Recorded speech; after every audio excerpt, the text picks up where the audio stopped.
Step into the glittering world of Haverford Hall, where a grand Venetian masquerade hides dark secrets. When a masked guest, Rupert Langley, is found stabbed with an ornate dagger, the festive night turns deadly. Miss Jane Marple, with her unassuming charm and razor-sharp mind, unravels a web of blackmail, betrayal, and hidden pasts. Was it the boisterous host, Sir Reginald, guarding his empire? His nervous wife, Lady Eleanor, protecting a family secret? The charismatic bandleader, Victor Crane, haunted by a scandal?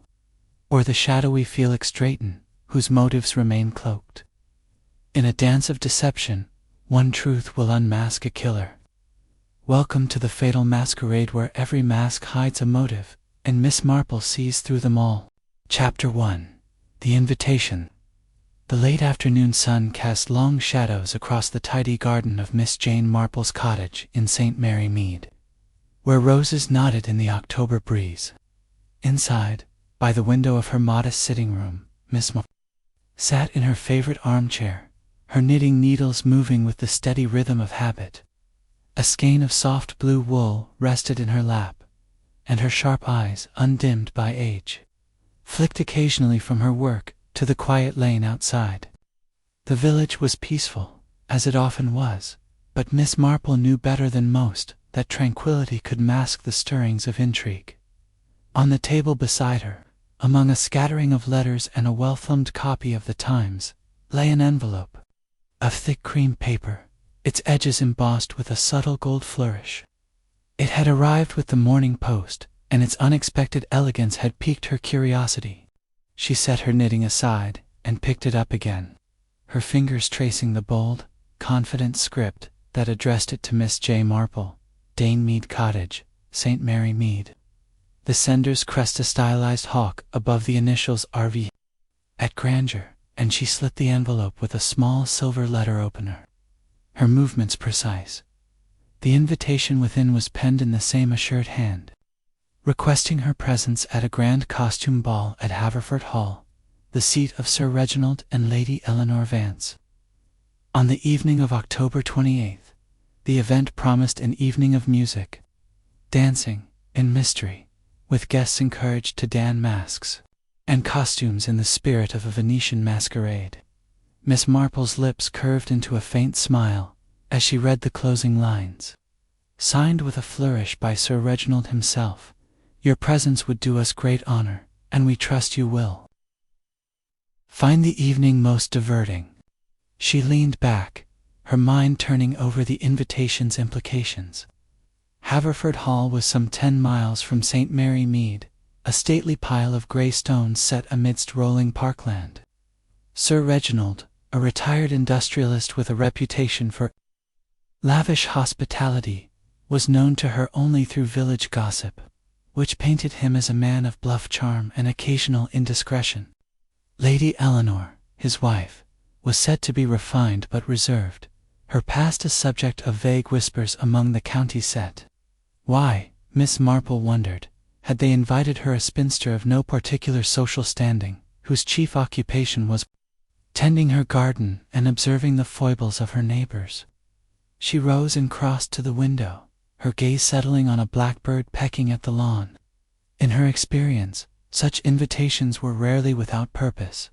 Sir Reginald might simply be casting a wide net to fill his ballroom, but Miss Marple suspected otherwise. The flourish of his signature, the choice of a masked ball, the distance from her quiet village hall suggested an event where appearances might conceal more than they revealed. She thought of her nephew Raymond, who often teased her for seeing mysteries in the mundane, yet time and again her instincts had proven true. Returning to her chair, she considered her reply. Her wardrobe held little suited to a masquerade, but she had a gown of dove-gray silk, purchased years ago for a cousin's wedding, which could be altered to suggest a Regency lady, understated yet dignified. In keeping with her habit of blending into the background, she would need a mask, perhaps a simple one of lace, to preserve the illusion without drawing attention. As she took up her knitting again, her mind catalogued the possibilities. A financial dispute, a family secret, or perhaps a guest with a hidden motive. Haverford Hall, she decided, was a stage set for drama, and she would attend not as a reveler, but as an observer. She penned her acceptance in her neat, unadorned hand, sealing it with a dab of wax. As she placed it in the postbox at the lane's end, the blackbird took flight, and Miss Marple felt a familiar stir of anticipation. The costume ball might promise diversion, but she suspected it would offer something far more compelling. A puzzle to unravel, hidden beneath the glitter of masks and chandeliers. Chapter 2. Haverford Hall. The October night draped Haverford Hall in a velvet chill, its greystone facade softened by the glow of lanterns strung along the drive. Miss Jane Marple, seated in the back of a hired car from St. Mary Mead, peered through the window as the hall came into view, its towers silhouetted against a waxing moon. The invitation had promised a Venetian masquerade, and the scene before her did not disappoint. Carriages and motorcars lined the gravel approach, their occupants alighting in a parade of silks, velvets, and feathered masks, each figure a study in calculated anonymity. Miss Marple adjusted the lace mask that framed her sharp blue eyes, her dove-gray Regency gown whispering as she stepped onto the drive. She had chosen simplicity over ostentation, her costume allowing her to blend into the crowd, a habit honed by years of quiet observation in her village. The grand entrance hall of Haverford Hall was a spectacle of opulence. Chandeliers hung like frozen cascades of light, casting prisms across marble floors polished to a mirror's sheen. Footmen in powdered wigs moved deftly among the guests, offering flutes of champagne on silver trays. Miss Marple accepted one, more for the prop than the drink, and positioned herself near a gilded mirror, where she could survey the room without seeming to stare. The air was thick with perfume, laughter, and the lilting strains of a waltz from the ballroom beyond, where a band played with practiced elegance. She noted the details, the tapestries depicting pastoral scenes, the vases brimming with hothouse roses, and the faint scent of beeswax that spoke of meticulous care. Haverford Hall was a stage, and its players were assembling. Sir Reginald Vance, the host, was unmistakable despite his costume. Dressed as a Venetian doge in robes of crimson and gold, his broad frame and booming voice cut through the murmur of the crowd. His mask, adorned with intricate filigree, did little to conceal his ruddy complexion or the hearty laugh that punctuated his greetings. He stood near the grand staircase, shaking hands with vigor, his eyes gleaming with the pride of a man displaying his domain. Miss Marple observed the way he lingered on certain guests' local gentry, a few titled names, while dismissing others with a perfunctory nod. His hospitality, she sensed, was as much performance as generosity, a means to reinforce his standing. In a county where old money still held sway, beside him stood Lady Eleanor Vance, her costume a triumph of elegance and restraint. As Marie Antoinette, she wore a gown of pale blue satin, its bodice encrusted with seed pearls that caught the light with every measured step. Her powdered wig, adorned with ostrich plumes, framed a face of delicate beauty, though her smile was taut, like a string stretched near breaking. Miss Marple noted the way Lady Eleanor's gloved hand rested lightly on her husband's arm, a gesture more dutiful than affectionate. Her eyes, half hidden by a silver mask, darted nervously across the room, as if searching for someone. Avoiding them, Miss Marple sipped her champagne, her mind filing away the contrast between the couple's public unity and the subtle discord in their postures. The music swelled, drawing guests toward the ballroom, and Miss Marple followed, her steps unhurried. The ballroom was vast, its ceiling painted with cherubs and clouds, a relic of a more extravagant era. Crystal chandeliers cast a warm glow over the polished parquet floor, where couples spun in graceful arcs, their costumes a kaleidoscope of color and texture. At the far end, on a raised dais, the band played under the direction of Victor Crane, a striking figure in a harlequin costume of black and red diamonds. His movements were fluid, almost theatrical, as he conducted with a flourish, his baton slicing the air with precision. Yet Miss Marple's keen eyes caught the way his gaze flickered to the crowd, lingering not on the dancers but on specific faces, his expression unreadable behind his painted mask. There was something restless in his demeanor, a tension that belied his polished performance. As she circled the room, pausing near a column to adjust her shawl, Miss Marple's attention was drawn to a figure standing apart from the revelry. Clad in a black cloak that swept the floor, with a silver mask that gleamed like moonlight, the guest exuded an air of calculated mystery. The mask covered the entire face, revealing only dark eyes that scanned the room with quiet intensity. Miss Marple noted the figure's gloved hands, which remained clasped, betraying no nervous tics, and the slight bulge at the waist, suggesting a concealed object, a wallet, perhaps, or something less innocuous. The guest moved with the ease of someone accustomed to grand settings, yet their solitude marked them as an outsider. She wondered if they were the Mr. Felix Drayton mentioned in passing by a footman, a name that carried no weight in her memory but stirred her curiosity. The evening progressed, and Miss Marple drifted through the crowd, her unassuming presence allowing her to eavesdrop without suspicion. Snatches of conversation floated to her ears, a banker complaining of market volatility, a dowager speculating on Lady Eleanor's rumored charity work, a young debutante giggling about a stolen kiss in the garden. Yet beneath the gaiety, Miss Marple sensed an undercurrent of unease. She overheard a mention of Rupert Langley, a financier whose name had appeared in the papers for his aggressive business tactics. He was here, someone whispered, dressed as a Pierrot, his clownish costume at odds with his reputation for ruthlessness. Miss Marple had not yet spotted him, but the name lodged in her mind, a piece of the puzzle she had yet to place. She paused by a refreshment table, where a young maid in a starched apron offered her a petit four. The girl's eyes were wide with the excitement of the evening, and Miss Marple, with her knack for drawing out confidences, engaged her in quiet conversation. The maid, eager to share, mentioned that Sir Reginald had been in high spirits all week, overseeing every detail of the ball, from the choice of wines to the placement of the lanterns.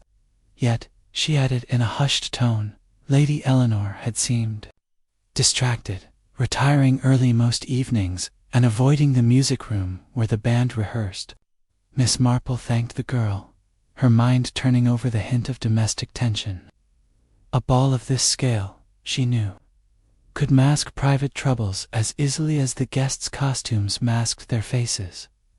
The music shifted to a slower, more intimate waltz, and Miss Marple took a seat near the edge of the dance floor, her fan fluttering gently as she observed the couples. Sir Reginald danced with a local magistrate's wife, his laughter carrying over the music, while Lady Eleanor partnered a young viscount, her movements graceful but mechanical. Victor Crane, now directing a violinist to adjust a note, caught Miss Marple's eye again. His harlequin costume, with its bold patterns, seemed designed to draw attention. Yet his glances toward the dancers were furtive, almost predatory. She wondered what lay behind his theatrical facade, ambition, perhaps, or a grudge nursed in silence. The mysterious guest in the black cloak reappeared, now standing near a French window that opened onto the terrace.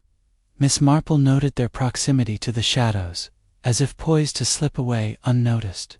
She recalled a similar figure from a case years ago in St. Mary Mead, a man who had used a masked ball to settle an old score. The memory sharpened her focus, and she resolved to learn more about this Mr. Drayton, whose presence seemed too deliberate to be incidental. She made a mental note to inquire among the staff, who often saw what their masters missed, as the clock neared midnight. The atmosphere grew feverish, the champagne flowing freely, and the dancers growing bolder. Miss Marple, ever alert, noticed a subtle shift in the room's energy. A group of young men near the punch bowl spoke in low tones, their glances darting toward the dais where Victor Crane conducted. Lady Eleanor, now seated, fanned herself with a laced handkerchief, her eyes fixed on the floor. Sir Reginald, flushed from dancing, was deep in conversation with a man in a naval officer's costume, their discussion animated but hushed. The black-cloaked guest had vanished again, leaving only a ripple of unease in Miss Marple's mind. She rose, intending to explore the music room, where the band's instruments were stored and where, she suspected, secrets might linger. The room was adjacent to the ballroom, its walls lined with portraits of stern-faced Vances from centuries past. As she approached, she caught sight of a man in a Pierrot costume, Rupert Langley. She presumed standing near the door, his white, ruffled collar stark against the dim light. He was speaking to someone just out of view, his voice low but urgent. Miss Marple slowed her pace, straining to catch the words, but the music drowned them out. Langley's posture was tense, his hands gesturing sharply, and she sensed a confrontation brewing. Before she could draw closer, a woman in a Columbine costume brushed past her, her perfume heavy and her laughter brittle. The distraction was brief, but when Miss Marple looked again, Langley was gone, the music room door ajar. She hesitated, weighing whether to follow, when a sudden piercing scream tore through the ballroom. The music faltered, then stopped, as guests turned toward the sound. A figure stumbled through the crowd. Langley, his Pierrot costume now marred by a dark stain spreading across his chest. A dagger, its hilt ornate and gleaming, protruded from the wound. He staggered, his mask slipping to reveal a face contorted in shock, before collapsing in a heap, the white ruffles of his costume pooling like spilled milk. The room erupted in gasps and cries. Sir Reginald pushed through the crowd, shouting for order, while Lady Eleanor stood frozen, her hand at her throat.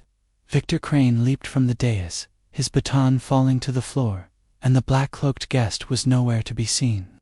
Miss Marple, her heart steady despite the chaos, stepped closer to the body, her eyes taking in every detail, the angle of the dagger, the smear of blood on the floor, the faint scent of tobacco clinging to Langley's costume. She heard Sir Reginald call for a doctor, but she knew it was futile. Rupert Langley was beyond help. As footmen moved to cover the body, and guests were herded toward the drawing room, Miss Marple lingered, her mind already sorting the fragments of the evening. The scream, the dagger, the vanished guest, all were threads in a tapestry she would unravel. Haverford Hall, with its glittering facade, had revealed its darker heart, and she, with her quiet ways and unerring instinct, was ready to probe its secrets. The masquerade had taken a fatal turn, and Miss Marple, unassuming in her grey gown, was precisely where she needed to be. Chapter 3. The Scream. The ballroom of Haverford Hall. Moments ago, a whirl of color and music, now stood frozen in the wake of Rupert Langley's collapse. The scream that had pierced the air hung like a spectre, silencing the laughter and stilling the dancers. Miss Jane Marple, positioned near the edge of the crowd, watched as the scene unfolded with the clarity of a stage play gone terribly wrong. The body of the man in the Pierrot costume lay sprawled on the parquet floor, his white ruffles stained crimson, the dagger's ornate hilt catching the chandelier's light with a cruel gleam. Guests recoiled, their masks no longer concealing delight but horror, as whispers rippled through the throng. Miss Marple's sharp eyes, undimmed by the chaos, took in every detail, her mind already weaving the threads of what she had seen and heard into a pattern yet to be fully discerned. Sir Reginald Vance, his Venetian doge's robes sweeping the floor, pushed through the crowd with a bellow that commanded attention. "Stand back, all of you, give the man air." His voice, usually jovial, carried a tremor of shock, though Miss Marple noted the way his hands clenched, betraying more than mere surprise. He knelt briefly beside Langley, his broad face paling as he confirmed what was already clear. Financier was dead.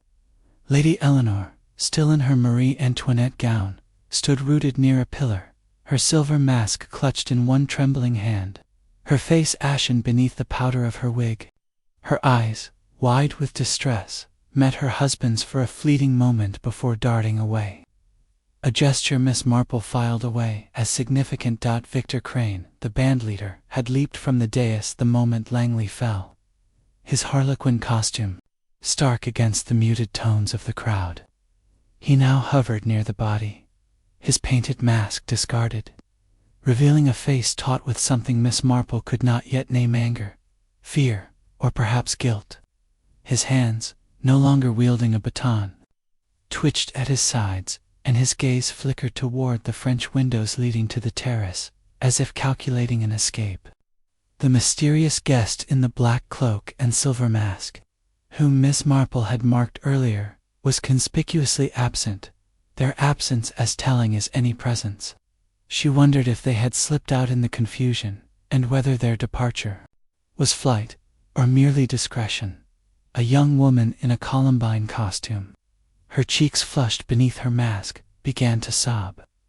Her companion, a man dressed as a cavalier, ushered her toward a chair. Other guests milled about, some craning for a better view, others retreating to the edges of the room, their murmurs rising like a tide. Who was he? Was it an accident? Surely not here, not at Haverford. Miss Marple, her lace mask still in place, moved quietly toward a velvet-curtained alcove, where she could observe without drawing notice. Her slight figure and unassuming demeanor made her nearly invisible, a quality she had long cultivated to her advantage. The arrival of Inspector Harrow, the local constable, brought a semblance of order.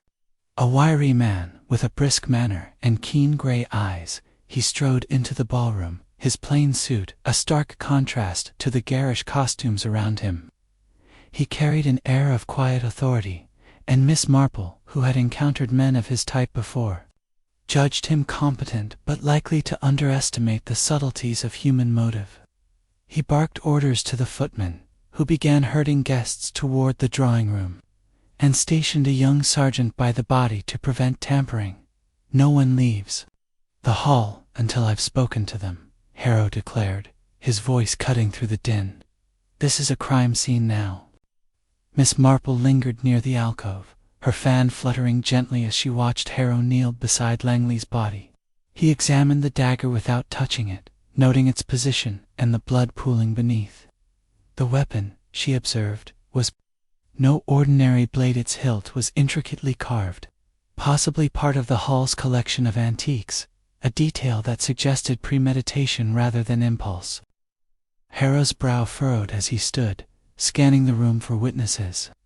His gaze passed over Miss Marple without pause, and she allowed herself a small smile. Being overlooked was often her greatest asset. Sir Reginald approached the inspector, his voice lowered but audible to Miss Marple's practiced ear. Harrow, this is a disaster. Langley was a guest, a man of influence. What's to be done? His tone held a mix of indignation and anxiety, as if the murder were a personal affront to his hospitality. Harrow's response was curt. We'll need statements from everyone, Sir Reginald, starting with you and Lady Eleanor, and I'll want a list of every guest and servant in the house. Sir Reginald nodded, his jaw tight, and moved to confer with his wife, who had now retreated to a sofa, her hands twisting the lace handkerchief into knots. Miss Marple's attention shifted to Victor Crane, who had edged toward the music-room door, his movements cautious but deliberate. She recalled his earlier tension, the way his eyes had followed Langley during the waltz, and now this subtle attempt to distance himself from the scene. She made a mental note to explore his connection to the victim, suspecting it ran deeper than he had let on. The music-room, she decided, warranted a closer look, as did the terrace beyond the French windows, where the black-cloaked guest might have fled. A young footman, his face pale beneath his powdered wig, approached Miss Marple with a tray of water glasses, offering one with a trembling hand. She accepted it, using the moment to draw him into conversation. A dreadful shock, isn't it? She said softly, her tone that of a kindly aunt. The footman nodded, glancing nervously toward the body. Never seen anything like it, ma'am. Mr. Langley was alive and laughing not an hour ago. Miss Marple tilted her head, encouraging him to continue. Did you know him well? She asked. The footman shook his head. Not well, ma'am, but he was talking with Mr. Crane in the garden earlier. Looked like a proper row, if you ask me. His voice dropped to a whisper. Didn't think it'd come to this, though. Miss Marple thanked him, her mind turning over this new piece of information. A quarrel in the garden suggested a personal grievance, and Crane's role as bandleader gave him access to the music room, where the dagger might have been taken. She glanced toward Lady Eleanor, whose nervous demeanor hinted at secrets of her own. Had she known Langley beyond a casual acquaintance? And what of the elusive Mr. Drayton, whose absence now seemed deliberate? Miss Marple's thoughts were interrupted by Inspector Harrow's call for the principal guests to gather in the library, where he intended to begin his inquiries. As the crowd was ushered out, Miss Marple moved with them, her steps slow and deliberate. She passed close to the body, noting the precise angle of the dagger driven deep with force and intent. Langley's face, now uncovered, bore the slack expression of death, but his eyes, still open, seemed to hold a trace of surprise, as if he had not expected his assailant. She paused by the French windows, her gloved hand brushing the curtain. As she glanced outside, the terrace was dark, save for the faint glow of lanterns, and she saw no sign of the black-cloaked figure.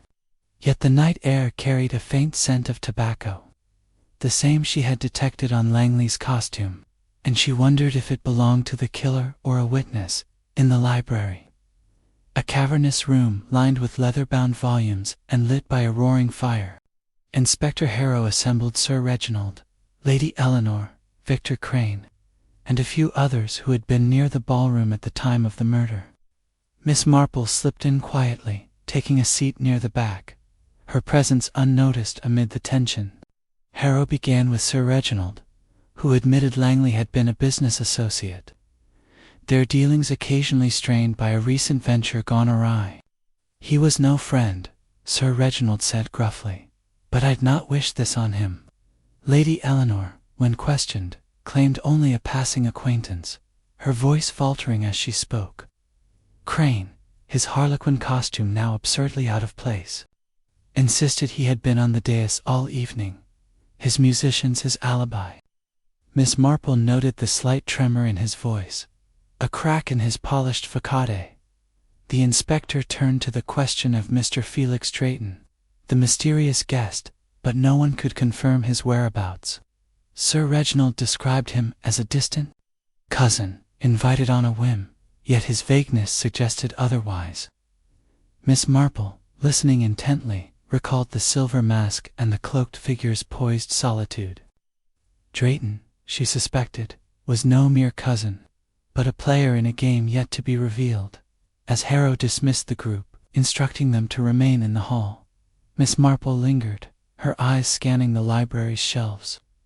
A small table held a guest book, and she glanced at it, noting Drayton's name in a bold, unfamiliar hand. The ink was fresh, the signature recent, as if he had signed it upon arrival. She closed the book, her mind alight with possibilities. The scream had marked the beginning of a mystery, but it was the silence as Crane's evasions, Eleanor's nerves, Drayton's absence that would lead her to its heart. Haverford Hall, with its glittering masks and hidden truths, was a puzzle she was determined to solve. Chapter 4. The Suspects. The library of Haverford Hall, with its towering shelves and crackling fire, seemed to absorb the tension of the assembled group, as if the weight of Rupert Langley's murder had settled into the very woodwork. Miss Jane Marple sat unobtrusively in a high-backed chair near a corner, her lace mask now tucked into her reticule, her dove-gray gown blending with the shadows. Her hands rested lightly on her lap, but her eyes, sharp and alert, missed nothing. Inspector Harrow stood by the fireplace, his notebook open, his gray gaze sweeping over the four figures before him: Sir Reginald Vance, Lady Eleanor, Victor Crane, and a man introduced as Felix Drayton, who had reappeared as silently as he had vanished. The air was thick with unspoken accusations, and Miss Marple, with her knack for seeing beneath surfaces, sensed that each held a piece of the truth, whether they knew it or not. Inspector Harrow began with the precision of a man accustomed to order. "We're here to establish facts," he said, his voice clipped but calm. "Mr. Langley was stabbed at approximately midnight, in full view of a crowded ballroom.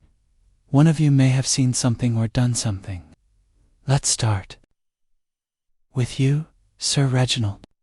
He fixed his eyes on the host, who stood by a window, his Venetian doge's robes looking heavy and out of place in the somber light. Sir Reginald cleared his throat, his ruddy face flushed with discomfort. "Langley was a business acquaintance. Nothing more," he said, his voice carrying a defensive edge. "We had dealings, investments, mostly. He could be a hard man, always pushing for more than his share. Recently he threatened to go public with some irregularities in a joint venture. I told him to back off, but murder, preposterous." His hands gestured broadly, as if to dismiss the very idea, but Miss Marple noted the sweat beating at his temple, a sign of strain that belied his bluster. She recalled the footman's mention of Sir Reginald's anxiety over a delicate matter and wondered if Langley's threat had cut deeper than mere finances. Harrow jotted a note, then turned to Lady Eleanor, who sat on a velvet settee, her Marie Antoinette costume now seeming a fragile shell around her. Her hands twisted a lace handkerchief, the pearls on her gown catching the firelight like tiny, unblinking eyes. "Lady Eleanor, your husband says Langley was a business associate. Did you know him well?" Harrow's tone was gentle, but his eyes were probing. Lady Eleanor's lips parted, then closed, as if weighing her words. "Hardly at all," she said at last, her voice barely above a whisper. "I met him a few times at social functions. He was not the sort of man one warmed to." Her eyes flicked to the floor, avoiding Harrow's gaze, and Miss Marple caught the slight tremor in her fingers. It was the gesture of a woman guarding a secret, one she feared might unravel under scrutiny. Miss Marple's mind turned to the maid's whisper of Lady Eleanor's late-night walks, hinting at distress. Was it Langley's presence that had unsettled her, or something more personal?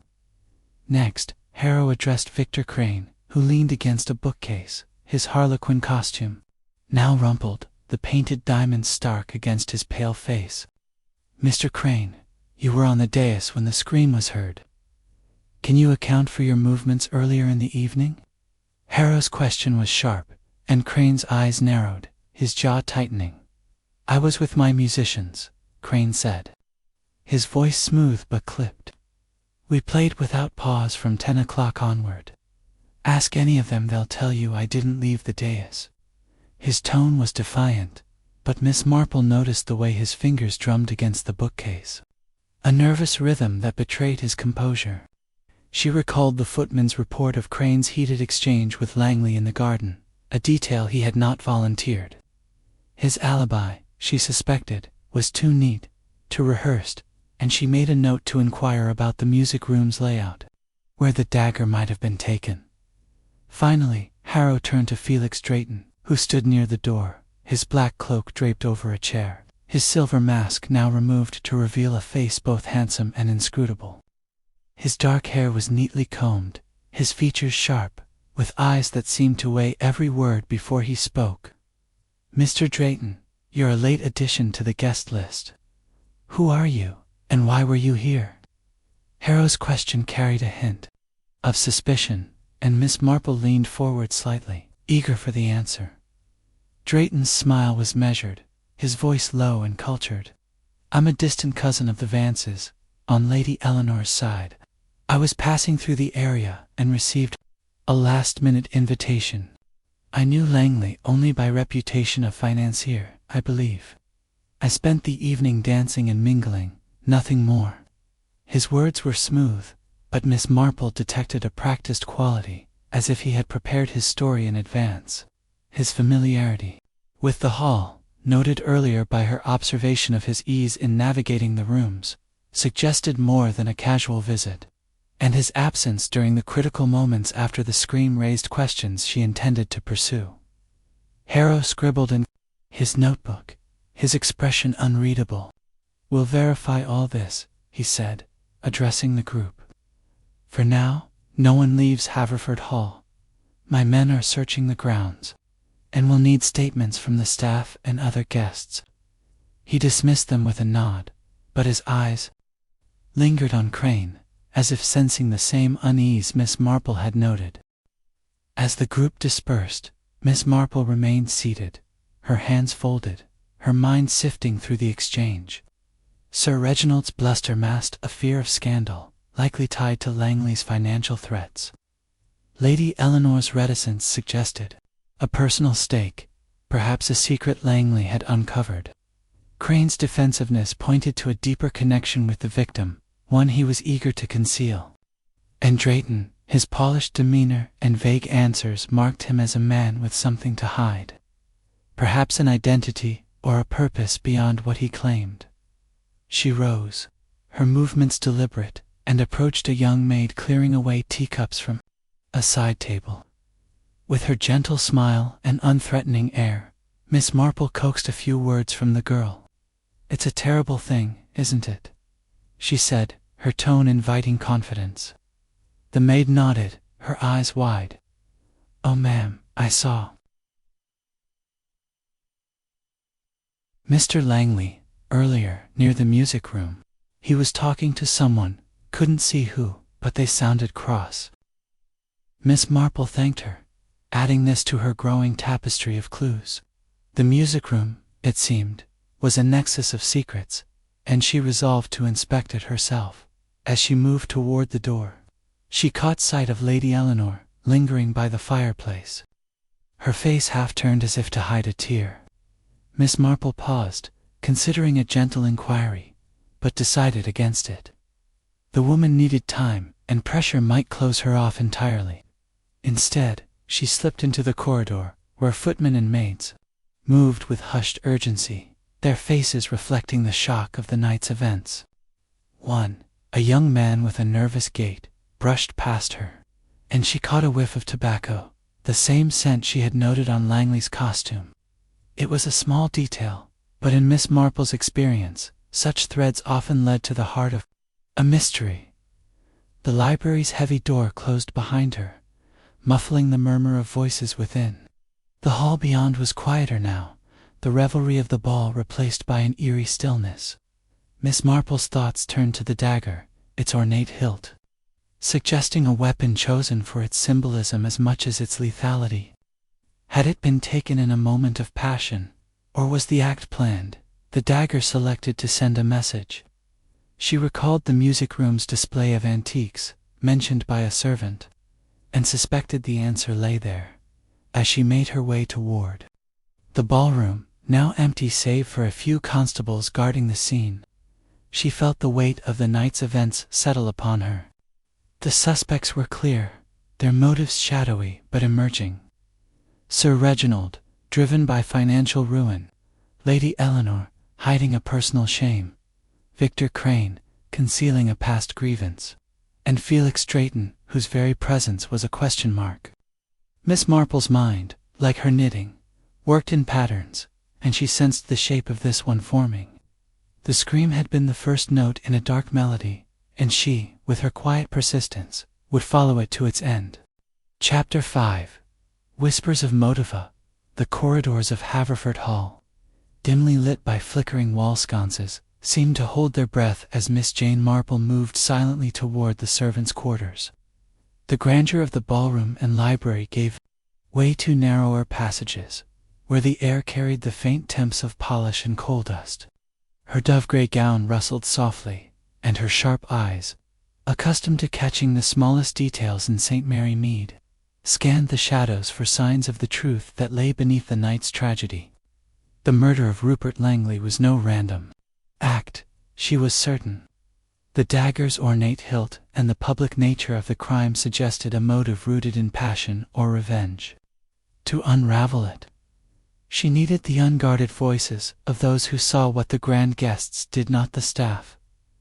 Miss Marple's knack for eliciting confidences was legendary in her village, where a kind word and a listening ear could coax secrets from even the most reticent.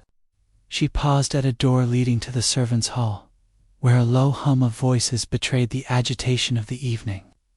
Inside, maids and footmen huddled around a long table, their faces pale under the dim glow of a single lamp.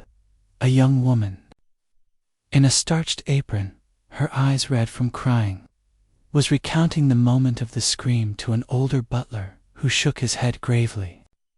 Miss Marple slipped into the room, her presence barely noticed, and took a seat near the edge, her hands folded as if she were merely resting after the shock. Such a dreadful thing, she murmured to the maid beside her, a girl with freckles and a nervous habit of twisting her apron.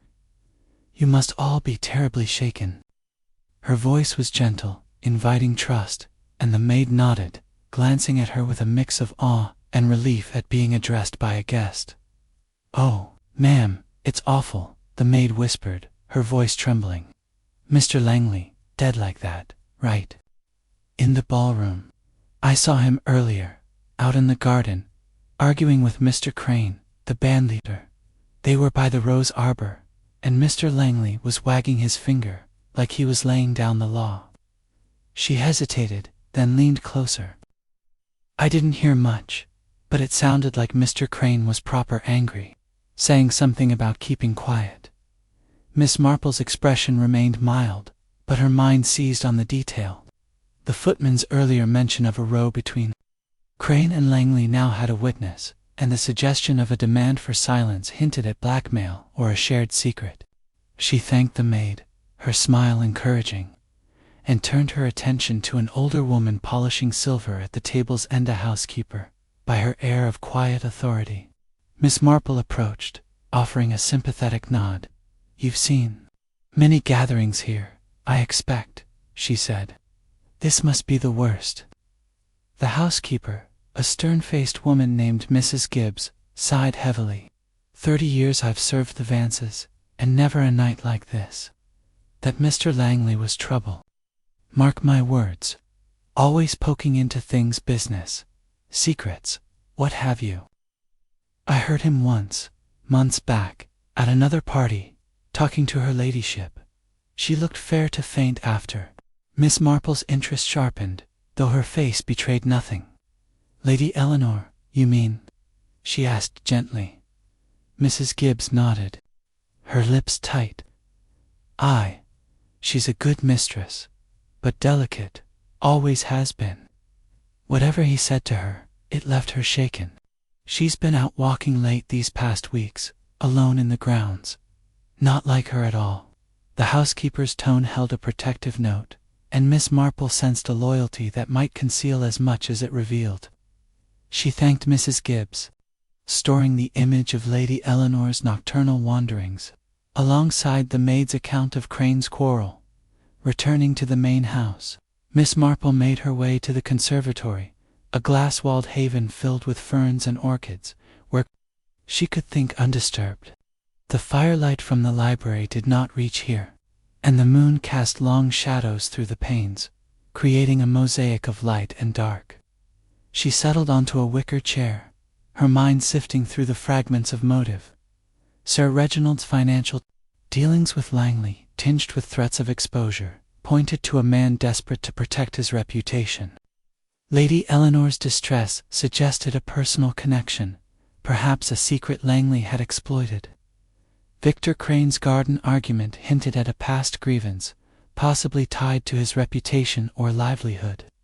And Felix Drayton, the elusive cousin, remained to cipher his sudden appearance and equally sudden absence during the murder, marking him as a figure of intrigue. A soft footfall interrupted her thoughts, and she turned to see a young footman, the same one who had carried the scent of tobacco in the corridor. He was carrying a tray of empty glasses, his face drawn with fatigue. Miss Marple seized the opportunity, her voice warm but probing. You've had a long night, haven't you? She said. I suppose you saw many of the guests coming and going. Did Mr. Langley seem out of sorts? The footman, a lad named Tom, hesitated, then nodded. He was pacing a bit, ma'am, before the ball started. I saw him near the stables, talking to that Mr. Drayton. Looked like they knew each other, though Mr. Drayton kept his distance, like he didn't want to be seen. Miss Marple's pulse quickened, though her expression remained serene. Drayton and Langley, connected before the ball, suggested a purpose beyond a casual visit. She thanked Tom, who hurried off, unaware of the weight of his words. As she sat in the conservatory, the pieces of the puzzle began to align, though the picture remained incomplete. Langley, a man with enemies, had wielded knowledge as a weapon against Sir Reginald's business, Lady Eleanor's peace, Crane's pride, and perhaps Drayton's anonymity. Miss Marple recalled the dagger, its ornate hilt, a clue in itself. It was not a weapon of convenience, but one chosen for effect, likely from the music room's display, where Crane had easy access. Yet Drayton's familiarity with the hall, and his presence near the stables, suggested he, too, could have known of the dagger's location.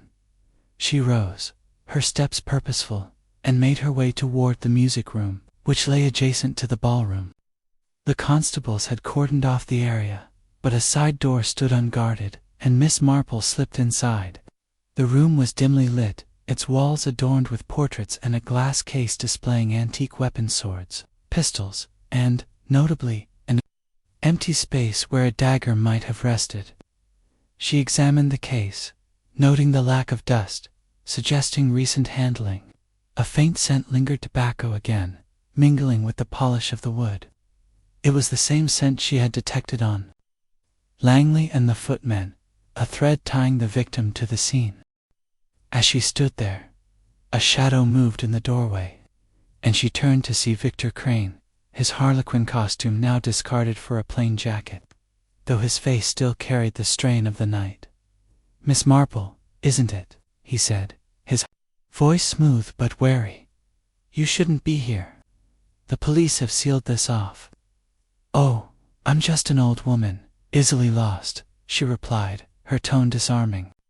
"This room is lovely, though. Those weapons quite a collection. I suppose you'd notice if one went missing, being so close to the band." Her words were casual, but her eyes watched his reaction. Crane's jaw tightened, and he stepped closer, his voice low. "I was with my musicians all evening. I didn't touch anything in here." His defensiveness was palpable, and Miss Marple noted the way his hand brushed his pocket, as if checking for something or ensuring it was gone. "Of course," she said, smiling faintly. "It's just such a tragedy, isn't it? Poor Mr. Langley? Did you know him well?" Her question was innocent, but Crane's eyes darkened, and he turned away, muttering about needing to check on his band. As he left, Miss Marple's gaze lingered on the empty space in the case, her mind weaving the tobacco scent, the garden quarrel, and Crane's unease into a pattern of suspicion. The night was far from over, and the whispers of motive were growing louder. Sir Reginald's financial fears, Lady Eleanor's hidden shame, Crane's suppressed rage, and Drayton's mysterious presence all were threads in a tapestry of deceit. Miss Marple knew that the truth lay in the small things that overheard words, the fleeting glances, the scent of tobacco in the air. She would follow them, as she always did, until the pattern was complete. Chapter 6. The bandleader's secret. The music room of Haverford Hall, now silent, save for the faint creak of floorboards under Miss Jane Marple's careful steps, seemed to hold its secrets as tightly as the locked glass case on its wall. The air was heavy with the scent of polished wood and the lingering trace of tobacco, a clue that tugged at the edges of her thoughts. Moonlight filtered through the tall windows, casting long shadows across the portraits of stern-faced Vances, their eyes seeming to follow her as she moved. Miss Marple's dove-gray gown blended with the dimness, her presence as unobtrusive as ever, yet her mind was alight with the puzzle of Rupert Langley's murder. Victor Crane's abrupt departure from their brief encounter had sharpened her focus on him, and the whispers of his quarrel with Langley in the garden suggested a past that might hold the key to the crime. She paused by the glass case, her gloved fingers hovering near the empty space where the dagger had likely rested. The other weapon swords with jeweled hilts, a pair of dueling pistols, were meticulously arranged, their surfaces free of dust, suggesting recent attention. The case's lock was intact, but Miss Marple noted a faint scratch near the clasp, as if it had been tampered with, perhaps hastily. She filed this away, her thoughts returning to Crane's defensive posture and the footman's account of his heated exchange with Langley. The bandleader's claim of being with his musicians all evening was plausible, but his unease betrayed a deeper truth, one Miss Marple was determined to uncover. Leaving the music room, she made her way to the servants' passage, where the bustle of the evening had given way to a tense quiet. The staff, still reeling from the murder, were likely to be more forthcoming now, their guard lowered by fatigue and shock. She found a scullery maid, a slight girl with nervous hands, scrubbing pots in a back kitchen. Miss Marple's gentle smile and soft inquiry about the evening's events drew the girl out, as she had hoped. "It's a terrible thing, ma'am," the maid said, her voice low. "Mr. Crane, he's always been a charmer, but tonight he was different, snappish, like I saw him before the ball, pacing near the stables, muttering to himself. Looked like a man with the world on his shoulders." Miss Marple nodded encouragingly, her mind noting the stables as a recurring location, first with Drayton and Langley. "Now, Crane, did you hear anything he said?" she asked, her tone that of a kindly aunt. The maid hesitated, then leaned closer. "Not much, ma'am, but he mentioned a name, Clara, I think. Sounded like he was cursing her, or someone connected to her." The name Clara sparked no immediate recognition, but Miss Marple stored it carefully, sensing it was a thread worth following. She thanked the maid and moved on, her steps leading her toward the village, where she knew an old acquaintance might shed light on Crane's past. Mrs. Bantry, a retired housekeeper who had served at Haverford Hall years ago, lived in a neat cottage on the edge of St. Mary Mead. Miss Marple, undeterred by the late hour, sent a note ahead and arrived to find Mrs. Bantry waiting with a pot of tea and a fire crackling in the grate. The older woman's face, lined with years of service, lit up at the sight of her friend, though her eyes held a knowing glint. "Jane Marple, out sleuthing again, I wager," she said, pouring tea. "What's this about Haverford Hall? I heard there's been a murder." Miss Marple sipped her tea, her expression mild but her questions precise. "A man named Rupert Langley was stabbed at the ball. Victor Crane, the bandleader, is of interest. Do you know anything of his history?"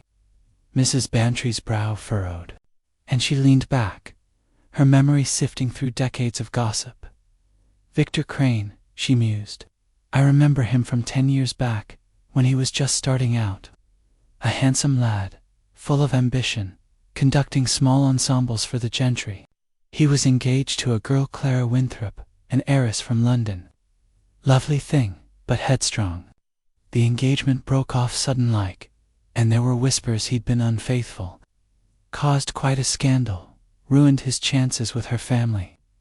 He left for a time, then came back, all polish and charm, but you could see the bitterness in him. Never did marry, far as I know." Miss Marple's pulse quickened, though her face remained serene. The name Clara matched the maid's account, and the story of a broken engagement suggested a wound that might have festered. "Was there any talk of Rupert Langley in connection with Crane?" she asked. Mrs. Bantry shook her head. "Not that I recall, but Langley was the sort to dig up dirt. If he knew about Crane's scandal, he'd have used it, mark my words. He was a sharp one, always looking for leverage." She paused, then added, "Crane's been at Haverford for a few seasons now, leading the band. Seems settled, but you never know what's simmering under the surface." Returning to Haverford Hall, under the cover of dawn's first light, Miss Marple felt the pieces of the puzzle shifting. Crane's broken engagement to Clara Winthrop, tainted by rumors of infidelity, was a motive ripe for blackmail. Langley with his reputation for exploiting weaknesses, could have learned of it perhaps through business circles or social gossip and threatened to expose Crane, jeoparding the bandleader's rage. The garden quarrel, witnessed by the maid, took on new weight, as did Crane's pacing near the stables, a sign of a man wrestling with a desperate choice. Back at the hall, Miss Marple sought out the music room again, this time in daylight. The constables had finished their initial search, and the room was quiet, its instruments neatly packed. She examined the dais where Crane had stood, noting its clear view of the ballroom and of Langley in his Pierrot costume. A small door behind the dais led to a narrow corridor, likely used by the band to come and go unnoticed. She followed it, finding it opened onto the terrace, close to the French windows where she had sensed the tobacco scent. The path was short, discreet, and perfect for a man slipping away to retrieve a dagger or to confront a victim. As she returned to the main house, she encountered Victor Crane in the corridor, his face haggard, his jacket replaced by a plain shirt that did little to hide his agitation. "Miss Marple," he said, his voice strained but polite, "still wandering? The police have everything in hand." His attempt at nonchalance was thin, and she noted the faint tremor in his hands, the same she had seen in the library. "Oh, I'm sure they do," she replied, her tone light. "But it's such a fine room, the music room. You must be proud of your band's performance, even with such a tragedy. I heard you knew Clara Winthrop, once a lovely girl, they say." Her words were casual, but she watched his reaction closely. Crane's face froze, his eyes narrowing for a fraction of a second before he recovered. "Clara, that's ancient history," he said, his laugh forced. "I've work to do, if you'll excuse me." He turned abruptly, his steps quick as he retreated down the corridor. Miss Marple's lips curved faintly. His reaction confirmed her suspicion. The mention of Clara had struck a nerve, and she was certain now that Langley's hold over Crane was tied to that old scandal. The bandleader's secret was no longer buried, but questions remained. Had Langley's threat been recent, or had it simmered for years? Was the dagger a spur-of-the-moment choice, or had Crane planned his revenge, using the ball's chaos as cover? And what of Drayton, whose meeting with Langley near the stables suggested another layer of intrigue? Miss Marple's mind, like her knitting, worked in steady loops, each stitch bringing her closer to the truth. She would watch Crane closely, for his secret, now exposed, was a thread that might unravel the entire mystery of the fatal masquerade. Chapter 7. Lady Eleanor's Burden. The conservatory of Haverford Hall, with its lush ferns and delicate orchids bathed in the pale light of early morning, offered a sanctuary from the grim aftermath of Rupert Langley's murder. Miss Jane Marple sat on a wicker bench, her dove-grey gown slightly creased from the night's vigil, her sharp eyes softened by the pretense of admiring the blooms. In truth, her mind was far from the flowers, weaving together the threads of motive and opportunity that had emerged since the fatal scream. Victor Crane's reaction to the mention of Clara Winthrop had confirmed a personal grievance, but Miss Marple's thoughts now turned to Lady Eleanor Vance, whose nervous demeanor and evasive answers suggested a burden heavier than mere shock. The housekeeper's hint of Lady Eleanor's late-night walks and her distress after a past encounter with Langley pointed to a secret that might illuminate the crime. The conservatory door creaked open, and Lady Eleanor herself entered, her Marie Antoinette costume replaced by a simple morning dress of pale lavender, though the strain in her face was no less pronounced. Her hands clasped a shawl tightly, and her eyes, red-rimmed, darted toward the glass walls, as if expecting an intruder. She started slightly upon seeing Miss Marple, then offered a tremulous smile. "Oh, Miss Marple, I didn't expect anyone here so early," she said, her voice fragile, like porcelain on the verge of cracking. Miss Marple rose, her expression one of gentle concern. "I find the quiet of a garden soothing after such a night," she replied, gesturing to the bench. "Would you care to sit?" You seem in need of a moment's peace." Her tone was warm, inviting confidence. A skill honed over years of coaxing secrets from St. Mary Mead's villagers. Lady Eleanor hesitated, then sank onto the bench, her shawl slipping to reveal hands that trembled slightly. "It's dreadful," she murmured, her gaze fixed on a cluster of orchids. "Rupert Langley. I never imagined such a thing could happen here." Her words were sincere, but Miss Marple noted the way her fingers twisted the fabric of her dress. A sign of inner turmoil. "I'm sure it's a terrible shock," Miss Marple said, her voice soft but probing. "You said you hardly knew Mr. Langley, but I understand he could be persistent. Had he troubled you at all?" She phrased the question delicately, as if it were a passing thought, but her eyes watched Lady Eleanor closely. The younger woman's face paled, and for a moment Miss Marple thought she might deflect again. Then, with a shuddering breath, Lady Eleanor spoke, her voice barely above a whisper. "He was not a kind man. A few months ago, at a dinner here, he cornered me in the library. He claimed to know something about my brother, Charles, who's abroad now. Charles had difficulties years ago, debts and such. Langley said he could ruin him, and me, if I didn't help him with certain financial arrangements. I refused. But he kept pressing, sending letters, hinting at scandal." Her eyes filled with tears, and she looked away, her voice breaking. "I thought he'd given up, but then he came to the ball." Miss Marple's heart stirred with sympathy, but her mind remained clear, cataloguing every word. Lady Eleanor's fear was genuine, yet her slight frame and nervous disposition suggested she lacked the resolve for violence. Still, the mention of her brother piqued Miss Marple's interest. "Your brother is abroad, you say? Safe from such threats now in your system?" The response was cut off, due to the instruction to keep it concise. "But I'll continue to complete the chapter while maintaining the Agatha Christie style and avoiding repetition. If you'd like a different chapter or further details, please let me know." Lady Eleanor's revelation about her brother Charles and Langley's threats provided a crucial piece of the puzzle. Miss Marple leaned forward slightly, her expression one of quiet understanding. "That must have been terribly distressing," she said gently, "to have such a man hold such power over you." Lady Eleanor nodded, her lips trembling. "I couldn't bear the thought of Charles's name being dragged through the mud. He's trying to start anew in Canada, and any scandal could ruin his prospects. But I swear, Miss Marple, I couldn't," she broke off, her hands covering her face as a sob escaped. Miss Marple patted her hand softly, her touch as comforting as her words were measured. There, my dear. No one is accusing you. It's only natural to want to protect one's family." Her tone was soothing, but her mind was already sifting through the implications.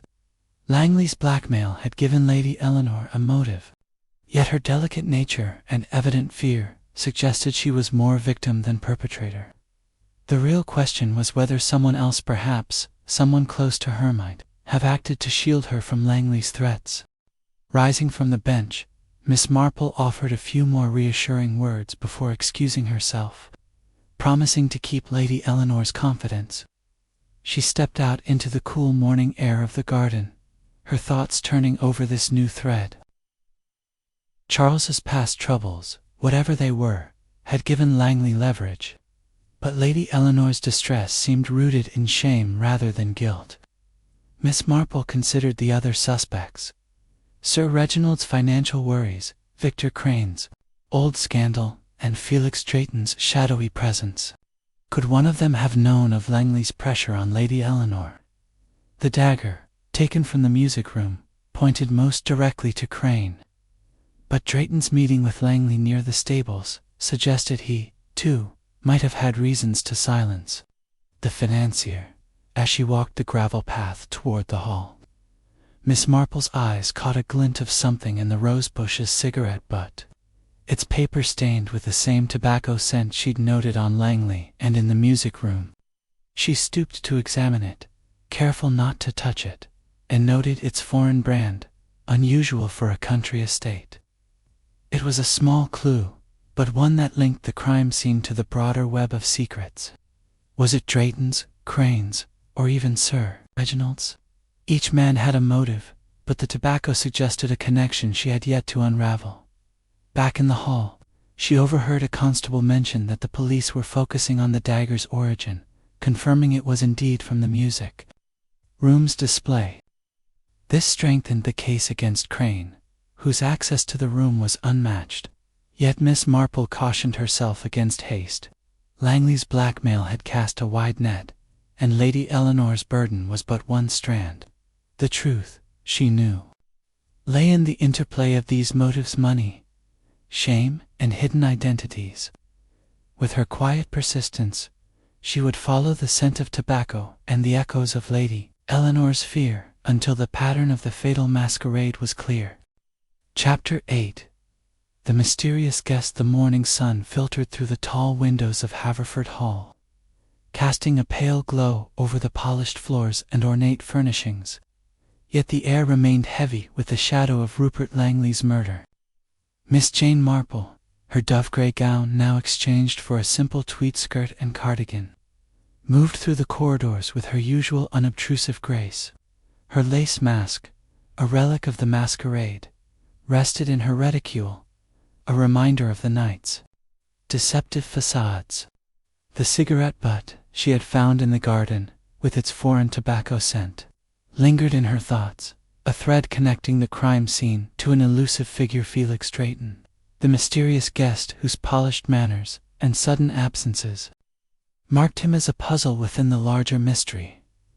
Miss Marple's inquiries had already uncovered motives for Sir Reginald, Lady Eleanor, and Victor Crane, but Drayton remained a cipher. His claim of being a distant cousin of the Vances, too convenient to be unquestioned. His familiarity with the hall, noted during the ball, and the footman's account of his meeting with Langley near the stables suggested a purpose beyond mere socializing. She resolved to learn more about him, sensing that his role, whether central or peripheral, held a key to the murder's unraveling. She began her morning in the breakfast room, where a subdued gathering of guests nibbled at toast and murmured about the tragedy. Drayton was present, seated at a corner table, his dark suit immaculate, his face composed but watchful. His silver mask was gone, revealing sharp features and eyes that seemed to miss nothing, yet revealed little. Miss Marple took a seat nearby, her plate of scones and tea a pretext for observation. She noted the way Drayton's fingers handled his coffee cup with precision, as if every movement were calculated, and the faint trace of that same tobacco scent clinging to his clothes. It was a small confirmation, but one that tightened the thread connecting him to the crime. As the meal progressed, she engaged a neighboring guest, an elderly dowager in widow's weeds, in quiet conversation, steering it toward the ball's attendees. "That Mr. Drayton seems a charming man," Miss Marple remarked, her tone casual. "A cousin of the Vances, I understand." The dowager's eyes gleamed with gossip. "So he says, my dear, but I've known the Vances for years, and I've never heard of a Felix Drayton. He's got the manners of a gentleman, I'll grant, but there's something foreign about him. Not in accent, mind you, but in his ways. Kept to himself most of the evening, didn't he?" Miss Marple nodded, her interest piqued by the dowager's observation. Foreign or not, Drayton's reticence suggested a man accustomed to concealment. After breakfast, Miss Marple slipped into the library, where Inspector Harrow was reviewing statements with a young sergeant. She lingered near a bookshelf, pretending to study a volume of Dickens while listening to their conversation. Harrow mentioned Drayton's vague account of his movements, noting that no one could confirm his whereabouts during the critical moments. After the scream, "Says he was in the card room," Harrow muttered, "but the footmen there don't recall him. Slippery fellow." Miss Marple's lips curved faintly. Drayton's absence was becoming a pattern, one she intended to trace. She made her way to the stables, where the footman Tom had seen Drayton and Langley before the ball. The stable yard was quiet, the horses restless in their stalls, and a grizzled groom was sweeping the cobbles. Miss Marple approached with her usual disarming smile, inquiring about the evening's comings and goings. "A busy night, I expect, with all the guests arriving," she said. "Did you notice anyone near the stables before the ball?" The groom, wiping his brow, nodded. "I, ma'am, saw a gent in a dark cloak, fancy type, with a silver mask, talking to Mr. Langley. They were by the tack room, keeping their voices low. Didn't look friendly, mind. The cloaked one left sharpish when he saw me." Miss Marple thanked him, her mind fitting this into the growing picture. Drayton's meeting with Langley, combined with his absence during the murder, suggested he had either fled to avoid suspicion or played a more active role. Returning to the hall, she sought out the guest book she had glimpsed in the library. The bold signature of Felix Drayton stood out, its ink darker than the others, as if written with a heavier hand. She noted the flourish, a mark of confidence, and wondered if it masked a false identity. A passing maid, dusting a nearby table, caught her eye, and Miss Marple seized the chance to inquire further. "You must see all sorts come through here," she said kindly. "That Mr. Drayton, does he visit often?" The maid shook her head. "First time I've seen him, ma'am. He arrived late, didn't even have luggage, just that cloak and mask. Odd, for a cousin, don't you think?" Miss Marple agreed, her suspicion deepening. Drayton's lack of belongings and sudden invitation pointed to a man who had come with a purpose. Perhaps tied to Langley's financial dealings or a shared secret. As she pondered this, she overheard a snippet of conversation from two constables in the corridor, discussing a search of the grounds. "Found a cigarette case near the terrace," one said.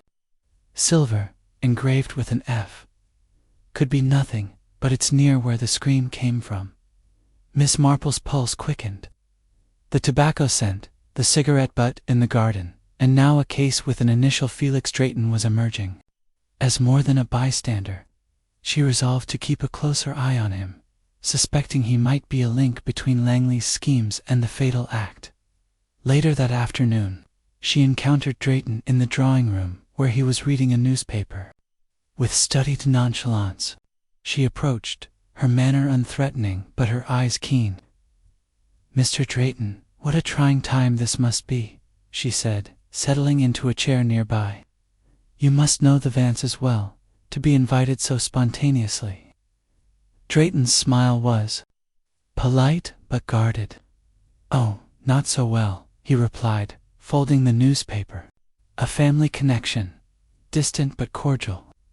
I happened to be in the area, and Sir Reginald was kind enough to include me." His voice was smooth, but Miss Marple noted the way his fingers tightened on the paper, a flicker of unease. She pressed, gently, mentioning the beauty of the stables and the fine horses she'd heard about, watching for a reaction. "Stables," Drayton said, his tone even. "I'm afraid I didn't see them. I spent most of my time in the ballroom or the card room." His denial was swift, but Miss Marple caught the briefest pause before he spoke, a sign he was choosing his words with care. She smiled, letting the subject drop, but her mind was alight with certainty. Drayton had been at the stables, and his lie confirmed his secrecy. As she left the drawing room, Miss Marple's thoughts wove together the threads of Drayton's enigma. His meeting with Langley, his absence during the murder, the cigarette case with the initial F, and his vague claim of kinship all pointed to a man hiding his true purpose. Was he an accomplice, a rival, or merely a witness with his own reasons to stay silent? The tobacco scent tied him to the crime scene, but the dagger's origin in the music room kept Crane in the forefront of her suspicions. Lady Eleanor's fear and Sir Reginald's financial strain remained potent motives, but Drayton's mystery was a shadow that loomed larger with each clue.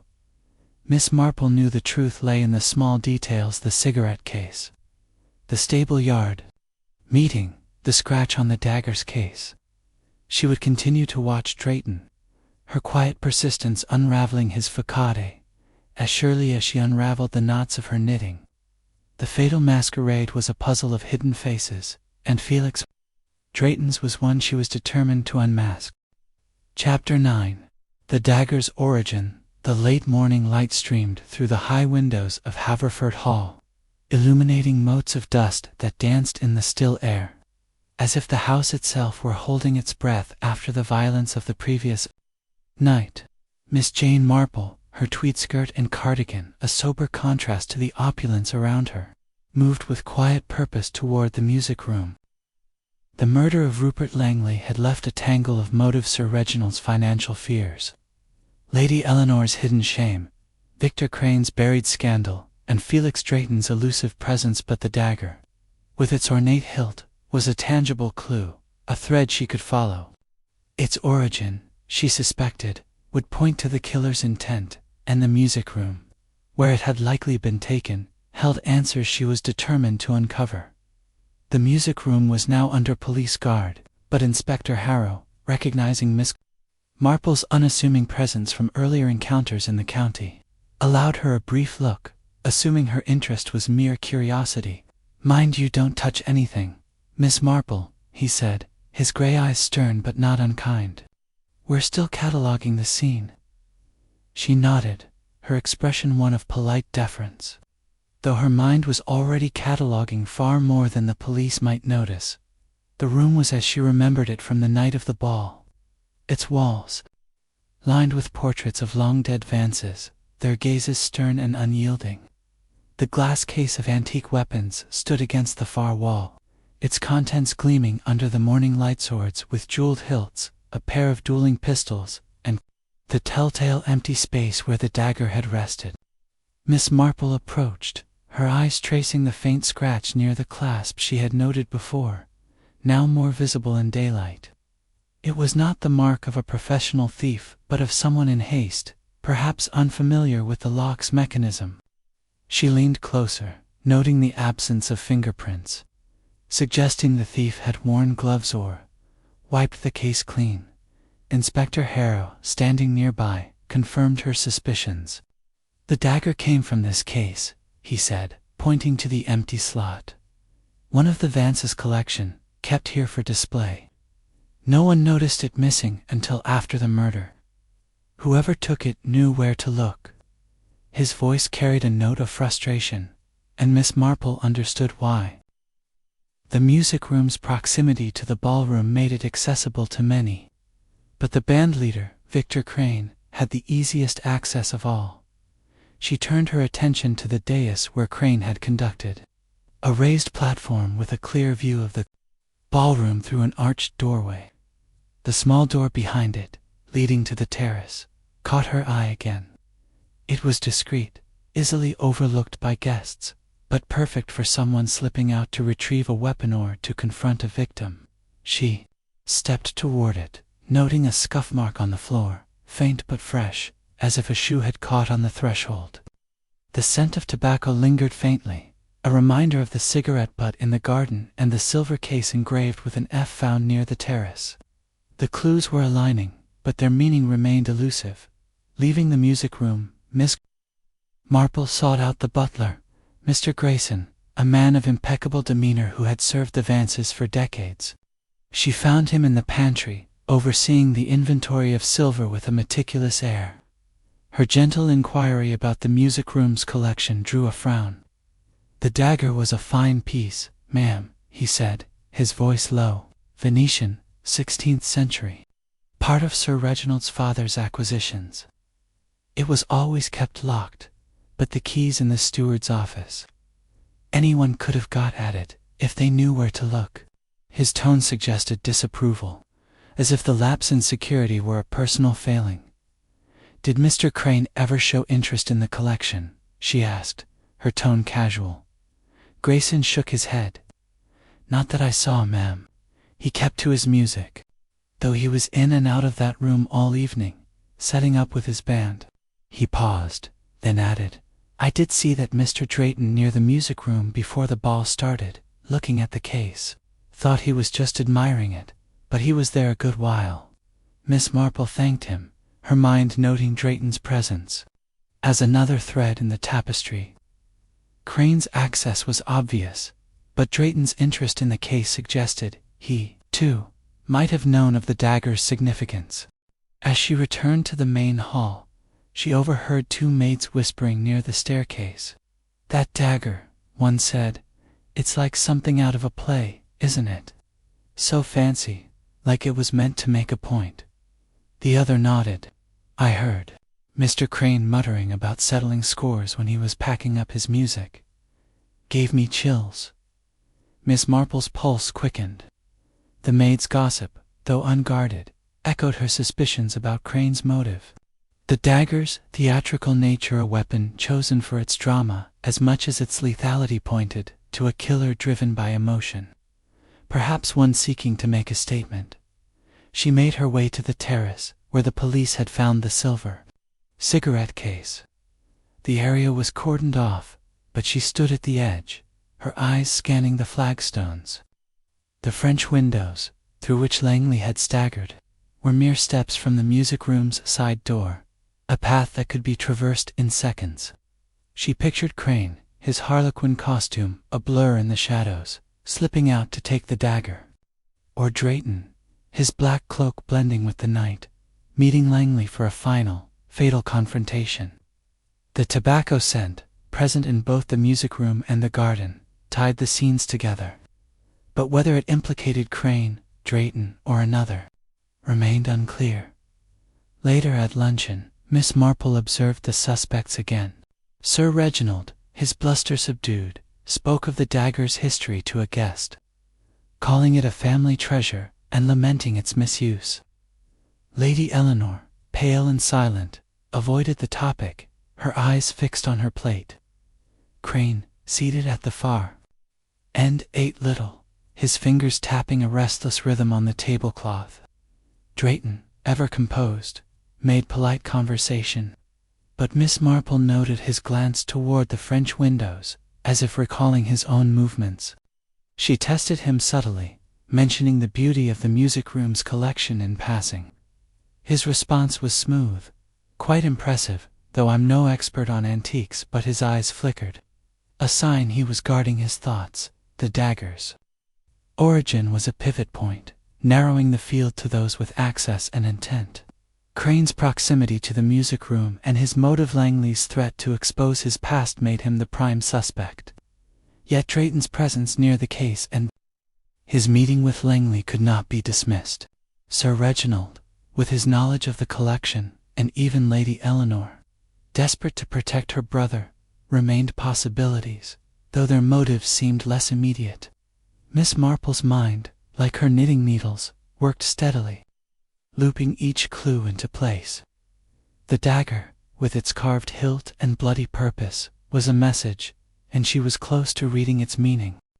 Chapter 10. A Hidden Affair. The afternoon light in Haverford Hall's drawing room was soft, filtered through heavy drapes that muted the October chill, but the atmosphere within was charged with unspoken tension. Miss Jane Marple sat in a corner armchair, her hands folded over her reticule, her sharp eyes veiled by a pretense of reading a slim volume of poetry. The clues she had gathered: the tobacco-scented cigarette butt, the scratched lock on the music room's case, Lady Eleanor's fear of scandal, and Felix Drayton's elusive presence, had woven a complex tapestry. But it was Victor Crane's reaction to the name Clara Winthrop that now held her focus. The bandleader's secret, a broken engagement tainted by rumors of infidelity, suggested a motive for murder, and a chance remark overheard at luncheon was about to bring the truth into sharper relief. Miss Marple had lingered after the meal, her unassuming presence allowing her to blend into the background as the servants cleared the table. A scullery maid, a nervous girl with quick hands, had been whispering to a footman near the sideboard, her voice low but audible to Miss Marple. "Practiced here. I saw Mr. Langley in the garden, before the ball," the maid had said, her tone hushed with the thrill of gossip. "He was talking to Mr. Crane, near the fountain, and I heard him say something about Clara knowing the truth and paying to keep it quiet." Mr. Crane looked fit to burst, like he'd strike him then and there. The footman had shushed her, but the words had landed like a pebble in a still pond, sending ripples through Miss Marple's thoughts. The mention of blackmail confirmed her suspicions. Langley, with his knack for exploiting weaknesses, had likely uncovered Crane's old scandal, the broken engagement to Clara Winthrop, ruined by whispers of an affair. Such a revelation, even years later, could destroy Crane's precarious social standing, his reputation as a band leader dependent on the goodwill of the gentry. Miss Marple recalled Mrs. Bantry's account of Crane's bitterness, a wound that had never healed, and the maid's words suggested Langley had used that wound as leverage, demanding silence or payment. The garden confrontation, witnessed by the maid, was no mere argument but a deadly spark. Determined to test her theory, Miss Marple sought out Crane, finding him in the music room, where he was sorting sheet music with a distracted air. His plain jacket replaced the harlequin costume, but his face still carried the strain of a man under siege. She approached, her manner as gentle as ever, a kindly old lady with a knack for disarming. "Mr. Crane, you must be exhausted after such a night," she said, her voice warm. "Your music was splendid, though. I imagine it takes a great deal to keep up such a reputation with so many eyes watching." Crane's hands paused over the music, his eyes narrowing slightly. "It does," he said, his tone guarded, "but I manage." He resumed his task, but Miss Marple noted the tension in his shoulders, the way his fingers gripped the papers too tightly. She pressed gently, her words carefully chosen. "I heard you knew Clara Winthrop once. A lovely girl, they say. Such a pity when old stories resurface, isn't it? People can be so unkind about the past." Her tone was sympathetic, but her eyes were keen, watching for the crack in his. Foucaud Crane's face flushed, a flush that spread from his neck to his ears, and his hand stilled. For a moment, he seemed poised to deny it, but then his shoulders sagged, as if the weight of the secret were too heavy to bear. "Clara," he muttered, his voice low and bitter. "That was years ago. Langley had no right to drag it up. He came to me before the ball, said he'd tell everyone, Clara's family, the papers, unless I paid him. I told him to go to blazes." His voice cracked, and he turned away, his hands clenching into fists. Miss Marple's expression remained serene, but her mind raced. Langley's threat had been specific, targeted, and recent, striking at Crane's pride and livelihood. The bandleader's anger, evident in his trembling hands and flushed face, was the kind that could flare into violence, especially with a weapon like the dagger close at hand. She murmured a few soothing words, excusing herself with a promise to let him work. But as she left, she noted the faint scent of tobacco on his jacket, the same foreign brand she had detected in the garden and music room. Returning to the drawing room, she reflected on the implications. Crane's admission, though not a confession, placed him at the heart of the motive. Langley's blackmail, centered on the affair that had ended Crane's engagement, explained the garden quarrel and Crane's agitation. The dagger, taken from the music room where Crane spent most of his time, suggested opportunity, and his lie about not leaving the dais hinted at guilt. Yet Miss Marple cautioned herself against certainty. Drayton's meeting with Langley, the cigarette case with the F, and Lady Eleanor's fear of scandal were still threads to be woven. She sought out Inspector Harrow, who was in the library, reviewing a list of guests with his sergeant. She mentioned, almost in passing, the maid's account of the garden confrontation. Framing it as idle gossip, she thought he should know. Harrow's eyes sharpened, and he made a note, thanking her. Brusquely, "We'll look into Crane again," he said. "That music room's proving to be a problem." Miss Marple nodded, her face betraying nothing of her satisfaction. The police would focus on Crane, but she would continue to watch Drayton, and the Vances, knowing the truth, often lay in the spaces between the obvious. As the afternoon waned, Miss Marple stood by a window, gazing out at the garden where the fatal quarrel had taken place. The fountain, its water glinting in the sunlight, seemed an innocent backdrop to such dark deeds. Crane's hidden affair, exposed by Langley's greed, was a motive as old as time, shame and pride twisted into rage. But was it enough to drive a man to murder in a crowded ballroom? The dagger's theatrical flourish suggested a gesture beyond mere silencing, a statement of defiance. Miss Marple's mind, ever methodical, looped the clues together, sensing the pattern was nearly complete. One more thread, one final revelation, would reveal the killer's hand. Chapter 11. The Confrontation. The drawing room of Haverford Hall. Its heavy drapes now drawn to admit the waning light of the October afternoon, was a stage set for revelation. Miss Jane Marple sat quietly in her corner armchair, her tweed skirt and cardigan as unassuming as her presence, yet her sharp eyes gleamed with the clarity of a mind that had woven the threads of Rupert Langley's murder into a coherent pattern. The dagger from the music room, Victor Crane's hidden affair, Lady Eleanor's fear of scandal, Sir Reginald's financial strain, and Felix Drayton's elusive motives had all converged, but it was the bandleader's suppressed rage, sparked by Langley's blackmail, that now stood at the heart of the mystery. The time had come to lay the truth bare, and Miss Marple, with her gentle persistence, orchestrated the moment with the precision of a conductor. Inspector Harrow, his notebook worn from constant use, had agreed to gather the principal suspects.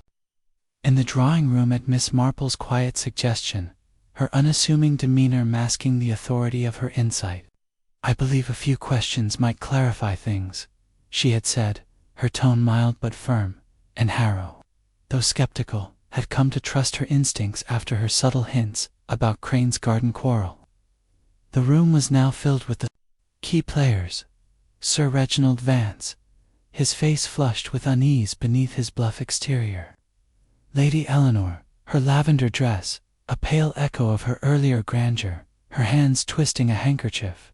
Victor Crane, his eyes darting like a cornered animal. And Felix Drayton, his polished composure a thin veneer over watchful tension. Harrow stood by the fireplace, his gray eyes scanning the group. "Miss Marple has some observations to share," he said, his voice carrying a note of curiosity. "Let's hear her out." The suspects shifted uncomfortably, their gazes flickering toward the slight figure in the armchair, who rose with a serene smile, her hands clasped, as if about to discuss a village fete rather than a murder. "It's a dreadful thing, isn't it?" she began, her voice soft but clear, "to have such a tragedy mar a lovely evening.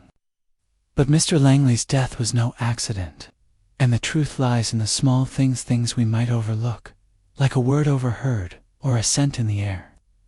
She paused, her eyes meeting each suspect's in turn, noting Sir Reginald's stiffening posture, Lady Eleanor's quick intake of breath, Crane's clenched fists, and Drayton's impassive stare. She turned to Sir Reginald first, her tone gentle but incisive. "Sir Reginald, you told us Mr. Langley threatened to expose irregularities in your business dealings. A serious matter, to be sure, for a man of your standing. But your concern was for reputation, not violence. You were in the ballroom, surrounded by guests, when the scream was heard, and your shock was genuine." Sir Reginald exhaled, his relief palpable, though his eyes remained wary. Next, she addressed Lady Eleanor, whose hands stilled as Miss Marple spoke. "Lady Eleanor, you carried a heavy burden. Mr. Langley's threats against your brother Charles were cruel, preying on your loyalty. Your distress was clear. But your delicate nature and your presence near the sofa at the critical moment make it unlikely you wielded the dagger." Lady Eleanor's eyes filled with tears, and she nodded, her gratitude unspoken but evident. Miss Marple's gaze shifted to Felix Drayton, whose composure flickered for the first time. "Mr. Drayton, you are a man of mystery," she said, her voice almost playful.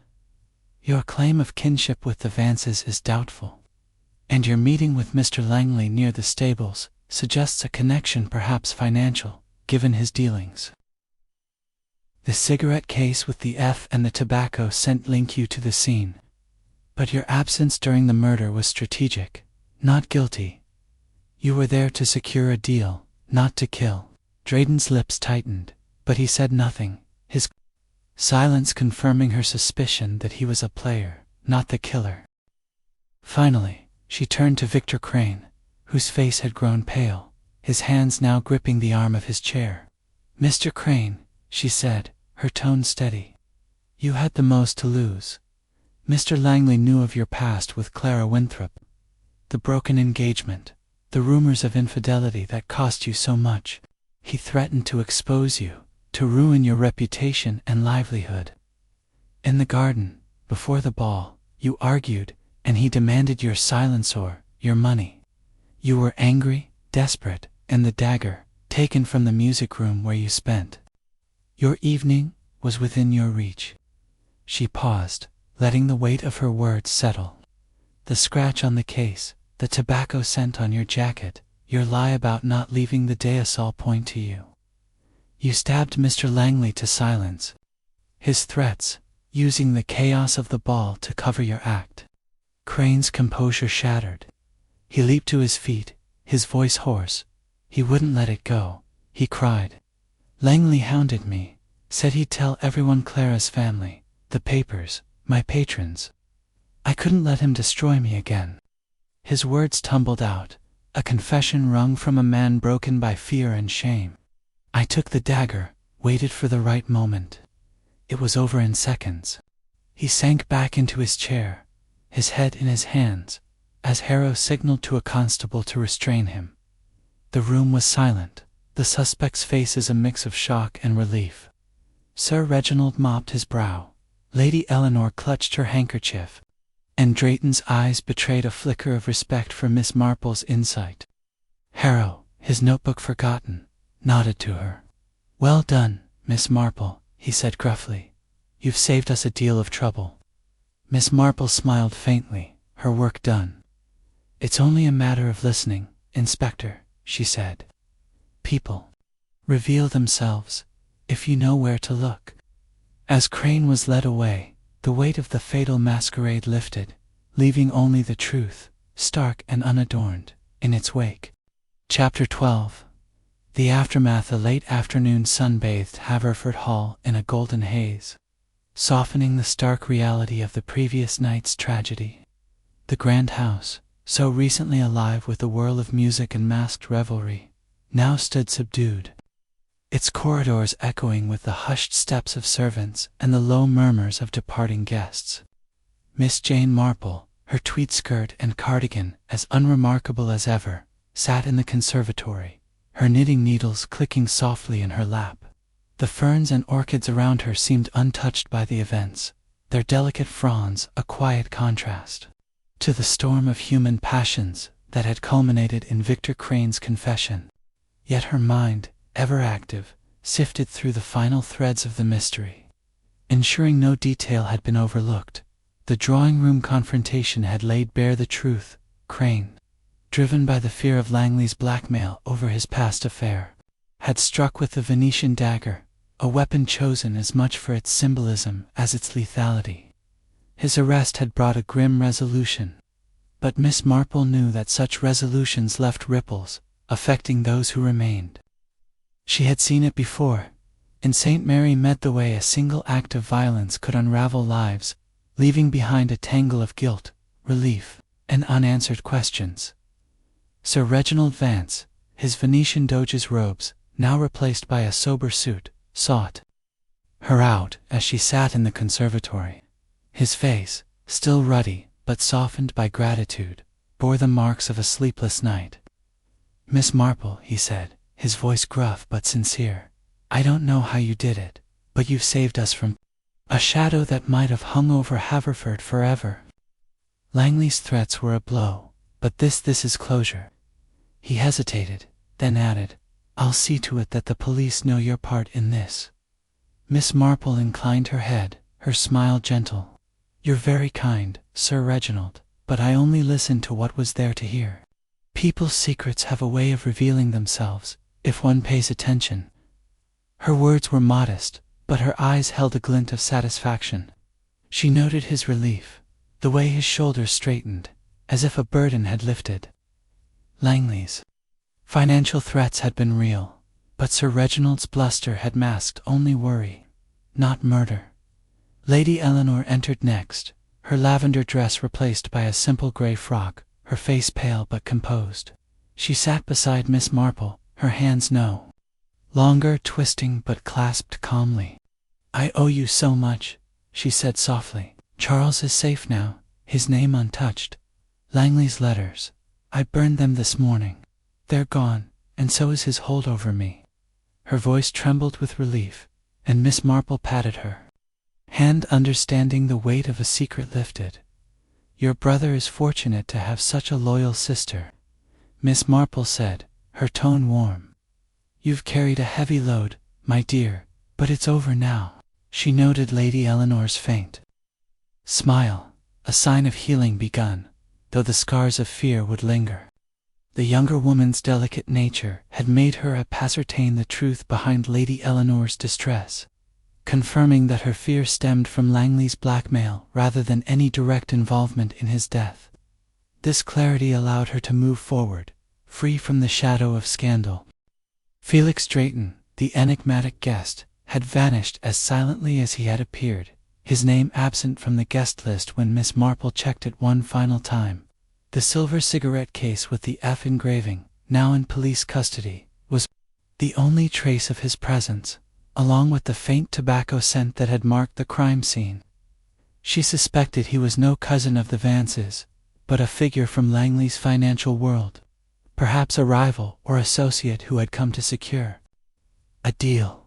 His absence suggested he had his own reasons for discretion, perhaps a secret tied to Langley's schemes, but Miss Marple was content to let him fade into the shadows, as he was not the killer.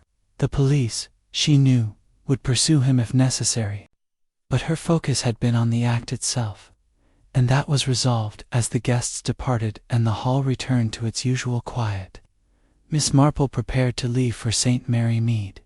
She stood on the terrace, gazing out at the garden where the fatal quarrel had taken place, the fountain now silent under the afternoon sun. The tobacco scent, the scratched lock, the maid's whispers, all had pointed to Crane, whose pride and shame had driven him to a desperate act.